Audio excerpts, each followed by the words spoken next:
امام، معصوم، مامور، نبوت سے اعلیٰ. واہ، نبی اکیلا ہے پورے مکے میں. ایک ایک قبر ایک ایک وڈیرے کی ناک میں دم کرتا ہے. ابو بکر اکیلا ہے، ساری برادری ایک طرف ہے. محمد کی اتباع کا نعرہ لگایا، قدم پیچھے نہیں ہٹایا. تمہارے معصوم تو ابو بکر کے جوتے کی طرح بھی نہیں ہے.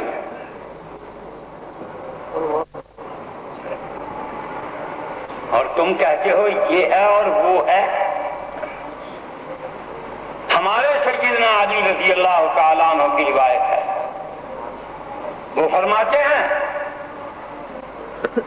خدا کی قسم ہم سب نے ہجرت کی، لیکن جس طرح ہجرت عمر نے کی کسی نے نہیں کی.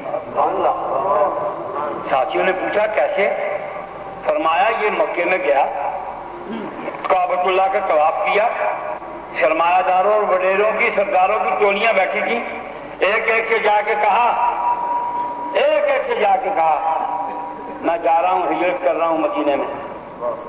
مدینے کی طرح محمد کے غلاموں میں شامل ہو چکا ہوں، ہجرت کر رہا ہوں. تم میں سے کسی میں جرأت ہے تو میرا راستہ روکو.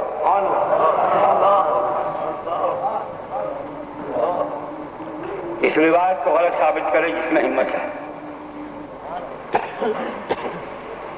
خود جناب سیدنا علی، ہمارے علی، ہمارے محمد الرسول اللہ کے فرما بردار غلام علی،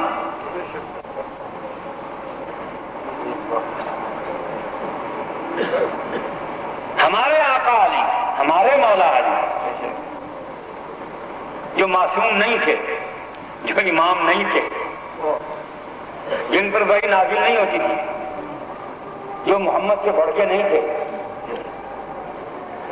جو محمد کے غلاموں میں تھے، تابع داروں میں تھے، فرما برداروں میں تھے، محمد کے حکم کے تابع تھے. وہ فرماتے ہیں عمر ابن خطاب نے ہجرت کی، کعبے کا طواف کیا پوری موج کے ساتھ، جرأت کے ساتھ، بے باکی کے ساتھ، اور کہا اے سرداران عرب، اے بنو علی کے سرداروں، اے مخدومیوں، اے ہاشمیوں، امویوں، سنو میں ہجرت کر رہا ہوں. محمد کے غلاموں میں شریک ہو گیا. تم میں سے کسی میں ہمت ہے کہ آؤ میرا راستہ روک کے دیکھو. تم معصوم سے کچھ نہیں کہلوا سکے، یہ غیر معصوم اتنا دلیر.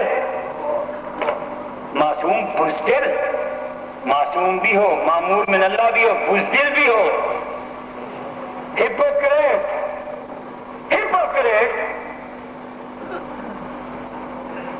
عصمت اور ہپوکریسی دو متضاد صفتیں ہیں. جس طرح آگ اور پانی جمع نہیں ہو سکتے، عصمت اور مصلحت، منافقت، کمپرومائزنگ اور ہپوکریسی، یہ دو اکٹھے نہیں ہو سکتے. معصوم ہے جو ہپوکریٹ نہیں ہے، ہپوکریٹ ہے تو معصوم ہے.